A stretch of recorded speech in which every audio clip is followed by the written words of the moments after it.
je vais vous parler d'un livre que j'ai adoré dans ce point de lecture, mais vraiment, vraiment adoré, et d'autres bonnes lectures. Mais surtout celui-là que j'ai adoré. J'ai trop hâte de vous en parler.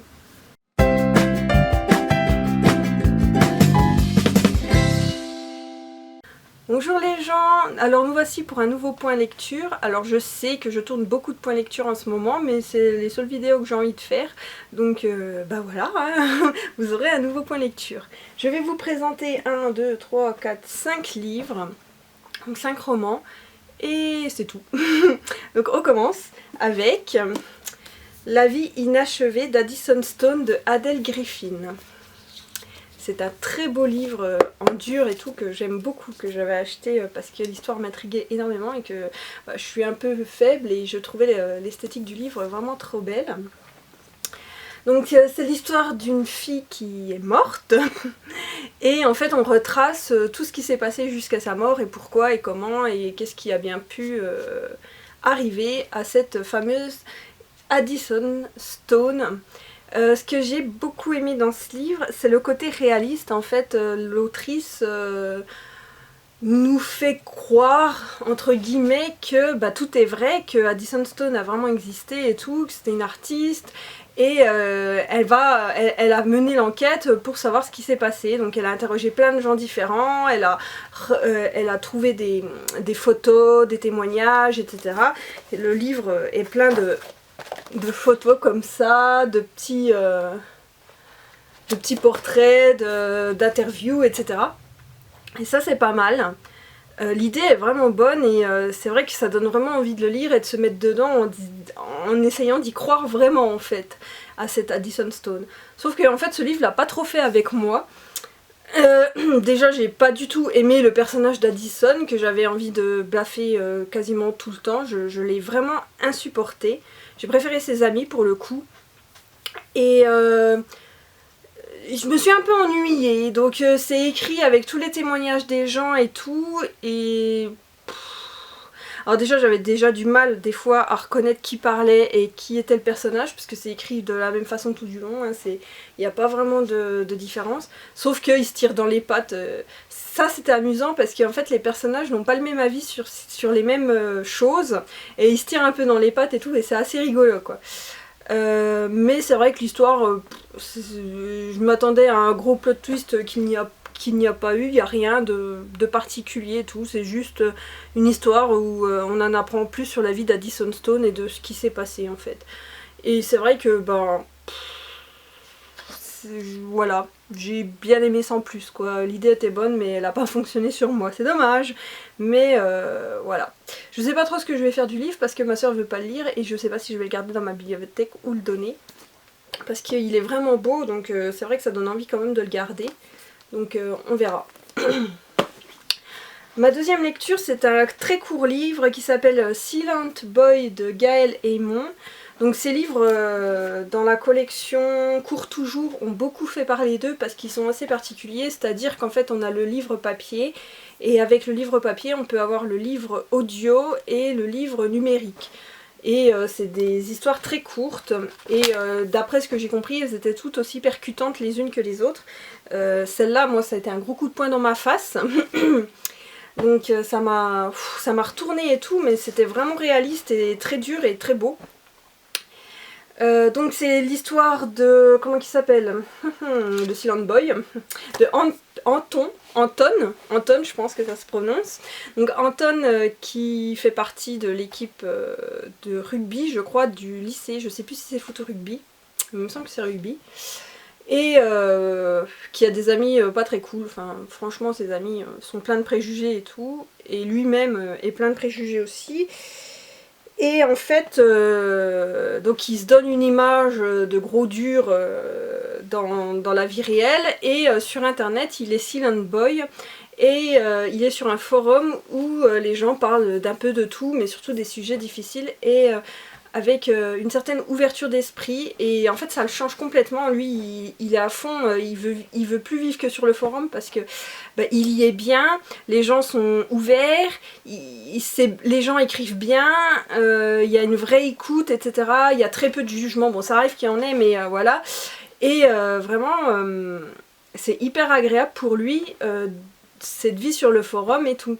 Mais dans la vraie vie, en fait, et ben ça se passe pas super bien. Il a des idées et tout, il en veut à personne, mais il s'oblige à être quelqu'un d'autre pour plaire en fait, et pour pas perdre ses amis, puis pour pas devenir invisible ou carrément devenir se faire harceler quoi. D'autant plus que dans sa chambre il y a soi-disant le gay du lycée qui a fini dans sa chambre à cause d'un truc que je vous dis pas, c'est expliqué dans le bouquin. Ce sera un petit spoil, alors je préfère pas à te le dire. Mais tout le monde pense que c'est le gars du lycée et tout, il le traite de PD donc, et tout ça, et ben Silent Boy, donc Anton, lui, il est pas chaud avec ça quoi, il a rien contre lui et tout, il s'en fout en fait, mais il le défend pas parce que ce serait trop dangereux de perdre ses amis, etc. Et du coup, c'est vrai que tout le long du livre, il est renfermé sur lui-même sans savoir comment agir sans perdre ses amis, sans perdre sa popularité, etc. Et du coup, c'était vraiment bien écrit, vraiment touchant, un vrai coup de poing. J'ai reconnu mes années lycée, donc c'est pas un compliment pour ce qui se passe, hein, parce que franchement, voilà. Mais c'était un super bon livre, franchement, je l'ai vraiment adoré. J'ai aimé comment il était fait et tout.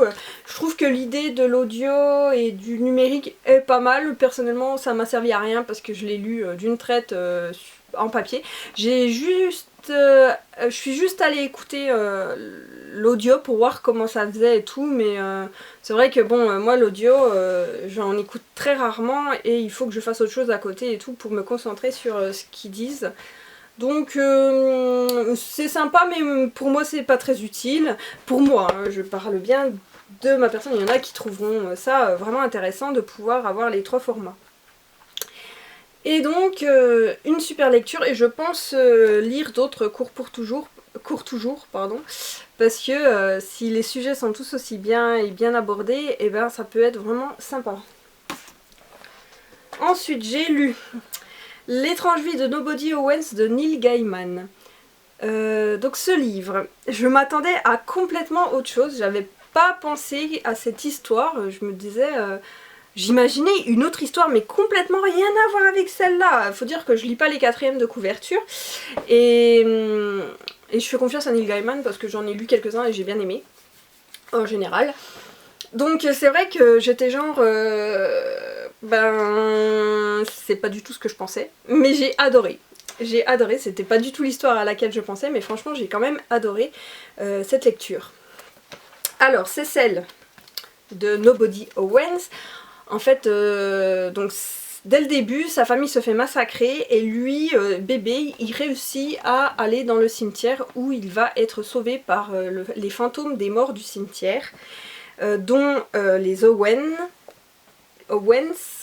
qui vont l'adopter en fait et le protéger avec l'aide de Silas, donc le seul personnage qui peut sortir du cimetière et donc aller lui chercher à manger, etc. Et Nobody Owens va être élevé dans le cimetière par les fantômes, par Silas, dont on connaît la nature, enfin on s'en doute de ce que c'est, mais c'est jamais dit clairement. Et on voit sa relation avec les fantômes, avec Silas, avec d'autres personnes et tout, et c'était très très bien. Les chapitres en général racontent une petite anecdote sur Nobody Owens alors qu'il grandit. Donc on le voit rencontrer une sorcière, on le voit rencontrer une petite fille de son âge quand il a 5 ans. Et plein de choses comme ça, et c'était super bien. J'ai adoré le chapitre avec la sorcière d'ailleurs, en parlant de ça. C'était vraiment un super beau chapitre et tout. D'un autre côté, il n'a pas le droit de sortir du cimetière parce qu'il est toujours recherché par l'assassin de sa famille. Et il crée des relations, mais elles sont trop belles, c'est très touchant. Et le cimetière aime vraiment Nobody Owens, et j'ai trouvé ça magnifique en fait. Et j'ai adoré, la fin est assez mouvementée, mais j'ai adoré. Et la toute fin m'a rendue vraiment nostalgique, mélancolique un peu. C'était très beau, mais très touchant. et j'ai versé ma petite larmichette quand même. Mais franchement c'était une super belle histoire et je m'attendais pas à ça, mais je suis contente de l'avoir lu même si je m'attendais à autre chose parce que j'ai adoré en fait, j'ai passé une super lecture. Ensuite, je vais parler de Protège-la de Olivier Gay. En fait, j'ai oublié de vous dire les maisons d'édition. Donc, celui-là, c'est Castlemore. Celui-là, c'est Nathan. Et celui-là, c'est J'ai lu. Et on continue avec Protège-la de Olivier Gay chez Gallimard. Donc c'était du Olivier Gay.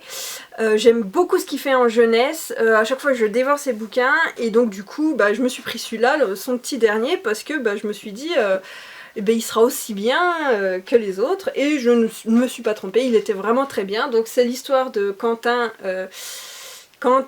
qui a des problèmes, qui n'est pas allé au lycée, qui a arrêté les écoles parce qu'il a des problèmes, il est un peu délinquant sur les bords. Et donc il travaille dans un garage. Et un jour, son oncle vient le chercher et lui propose un boulot très bien payé.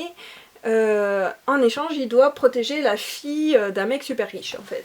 Et du coup, il se fait intégrer dans le lycée et tout pour essayer d'être près d'elle et de la protéger. Contre son gré, elle n'est pas au courant, il ne faut pas qu'elle apprenne qu'il était vraiment. Et j'ai bien aimé, c'était une bonne lecture. J'aime beaucoup l'humour d'Olivier Gay à chaque fois et tout, ça se lit tout seul. Les chapitres sont courts et finissent tous par un petit cliffhanger qui fait que on a envie de continuer l'histoire et d'en savoir plus. Je me suis beaucoup attachée au personnage de Quentin et j'ai beaucoup aimé Camille aussi. Elle s'appelle Camille je crois, la fille. Ils étaient sympas, ils avaient chacun leur caractère bien trempé et tout. C'est vrai que ça va un petit peu vite, vu que c'est un one shot. Mais c'était pas mal franchement, c'était une bonne lecture, j'ai bien aimé. C'est vrai que j'aurais préféré peut-être que ce soit en plusieurs tomes pour bien placer les personnages et voir l'évolution, parce que là c'était vraiment rapide, mais pas grave, ça a fait le boulot, c'était ce que je voulais, et donc j'ai vraiment beaucoup aimé. Et bien sûr je continuerai de suivre cet auteur. Et enfin, le livre que j'avais vraiment envie de vous parler. Donc c'est un livre que j'ai lu, que je ne devais pas lire normalement, je ne voulais pas, il ne m'intéressait pas. Et puis j'avais la flemme d'acheter un livre. Donc voilà, je me disais ouais, tant pis, je le lis pas, nanana. Et pourquoi je l'ai acheté finalement? Parce que en fait j'ai entendu des rumeurs comme quoi c'était du copier-coller de Bartiméus. Alors Bartiméus de Jonathan Stroud, c'est ma trilogie de livres préférée. Vraiment j'en parle tout le temps, j'ai adoré cette histoire, je l'ai lu plusieurs fois. Et j'ai trouvé ça vraiment excellent, c'est drôle, c'est touchant, enfin je pourrais vous faire une vidéo complète sur Bartiméus parce que tellement j'aime cette saga et que je trouve qu'elle n'est pas assez connue et ça me rend triste parce que les gens en général ils connaissent pas alors que c'est trop bien. Pour moi c'est mieux qu'Harry Potter, alors c'est pour dire hein. Donc c'est mon Harry Potter à moi en fait. J'ai adoré Bartiméus et je recommande franchement si un jour vous avez l'occasion sauter sur cette trilogie parce que vraiment c'était trop bien. Et donc quelqu'un a dit c'est un copier-coller Bartiméus et moi j'étais là ouh, ça c'est pas bien ça, hein, parce que Bartiméus c'est pas assez connu, et alors si en plus les gens ils copie-collent ils copie-collent mes livres préférés, ça va pas aller, ça va pas le faire, je vais pas être contente, donc je vais le lire pour voir si c'est vrai, et si c'est vrai je pète un câble et je dis à ce moment là, sauf qu'en fait je vous en parlerai après, mais en fait c'était une super lecture. Donc il s'agit de Sorcery of Thorns, je le prononce à la française parce que hein, mon accent anglais est pourri, de Margaret Rogerson. Voilà, il est très beau, c'est un très bel objet livre, il est assez gros et c'est un one shot, c'est assez rare en fantasy pour le souligner. Et j'ai adoré, mais c'est vraiment, j'aime pas ce terme là, mais c'est vraiment un coup de cœur quoi, c'était trop bien, je l'ai à peine fini que j'avais envie de le recommencer pour revoir certaines choses et tout avec un autre œil. Et c'était trop génial. Donc c'est l'histoire d'Elisabeth qui, donc c'est une fille qui a grandi, qui a été adoptée étant bébé et qui a grandi dans une bibliothèque, car le monde dans lequel on est divisé en plusieurs bibliothèques, grandes bibliothèques, et la ville principale en fait. Et donc ces grandes bibliothèques sont très dangereuses parce que les livres sont vivants et c'est des grimoires magiques en fait. Ils sont vivants et ils sont pas tous très sympas quoi. Ils peuvent être vachement dangereux même et il faut faire attention parce que s'ils attaquent ou s'ils se transforment en méchants livres, parce qu'en fait selon des trucs qui peuvent se passer, ils peuvent se transformer en livres maléfiques et tuer tout le monde en fait. Donc il faut faire attention. Et c'est pour ça que les bibliothécaires ont une formation et doivent porter du sel sur eux et une lame en fer, parce que c'est ce qui arrive à retenir les livres.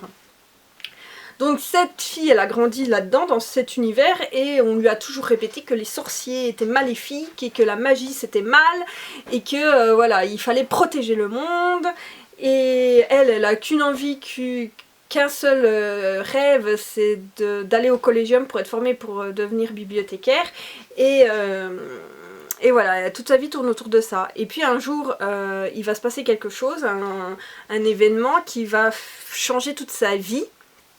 Elle va devoir tuer un livre et elle va être accusée de meurtre. Enfin, pas du meurtre du livre, mais on va croire que c'est elle qui a libéré le livre en fait, et donc elle va être accusée du meurtre de la directrice qui l'avait adopté. Et donc elle va devoir aller dans la ville accompagnée d'un sorcier qui s'appelle Nathaniel Thorne et qui lui fait peur parce qu'elle pense que c'est lui qui a tué la directrice et qui va se débarrasser d'elle. Et en fait, elle va revoir tous ses préjugés, toute sa vie d'un autre œil en découvrant qui est vraiment Nathaniel Thorne et qui sont vraiment les sorciers. Et c'était trop bien, c'était hyper bien écrit. La relation elle est trop jolie, mais il n'y a pas que celle-là qui est belle, il y a celle aussi de Nathaniel et Silas. En fait, Elisabeth, Nathaniel et Silas, ils forment un trio du tonnerre, et vraiment c'est une histoire mais vraiment belle. Et je sais pas, c'était la relation, elle était tellement belle, j'étais à fond dedans. Et c'est écrit d'une façon qui donne envie de lire et tout, c'est assez mystérieux. Il y a des passages drôles parce que Nathaniel il est super sarcastique, il se fout un peu de la gueule de Elisabeth qui prend tout au premier degré et c'est très très drôle. L'histoire elle est super entraînante, alors on sait très vite qui est le méchant, mais ça a aucun, c'est pas grave parce qu'en fait on veut savoir ce qu'il fait, pourquoi, etc. Et c'est pas très grave de savoir qui c'est très vite. Ça m'a pas dérangé en tout cas. Et vraiment les scènes d'action sont trop belles, il y a des passages hyper touchants, la fin m'a émue aux larmes. Oh là là, c'était absolument génial quoi, vraiment j'ai adoré. Quant à ce qu'on a dit sur Bartiméus, c'est vrai. Ça ressemble à Bartiméus par certains côtés. La façon dont la magie fonctionne, par exemple, ça c'est très bartiméusien. Il y a des trucs, franchement, oui, qui m'ont rappelé beaucoup Bartiméus. Mais je sais pas si c'est un copier-coller, ou si l'auteur s'en est inspiré, ou si c'est juste un hasard en fait. J'aimerais bien rencontrer l'autrice pour lui demander en fait, parce que... ben moi ça m'a pas choqué en fait, oui ça ressemble mais c'est pas choquant au point de dire ouais c'est copier-coller ça vaut pas la peine en fait, non. Et j'ai vraiment adoré, c'était une lecture, c'est difficile d'en parler parce que j'ai pas envie de trop vous en dire pour pas vous spoiler et tout, mais vraiment j'étais à fond dedans, j'ai adoré, les chapitres ils se lisent tout seuls, l'ambiance du livre elle est vraiment top. Voilà, donc si vous avez envie de le tester, allez-y parce que moi j'ai adoré, c'était trop une bonne lecture. Et n'hésitez pas à lire aussi Bartiméus de Jonathan Stroud, j'en profite pour le redire. Donc voilà, bah c'était tout, c'est déjà pas mal hein, on va dire, hein. J'ai déjà bien lu. Et c'était des bonnes lectures, à part La vie inachevée d'Addison Stone, c'était quand même des super bonnes lectures. J'ai oublié de dire que ce livre vient des collections Bragelonne, de Bragelonne Big Bang. Voilà, c'est tout ce que j'avais à dire. Et voilà, donc c'était des bonnes lectures sauf La vie inachevée d'Addison Stone, comme je viens de le dire. Donc je suis assez contente.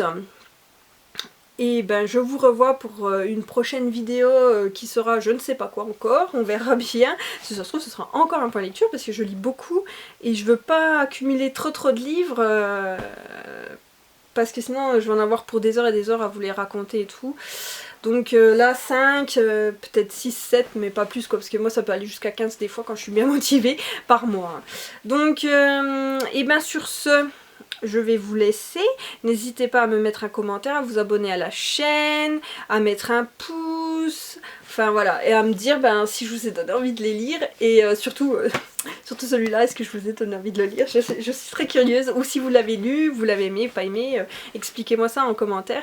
Et sur ce, je vous laisse et à plus!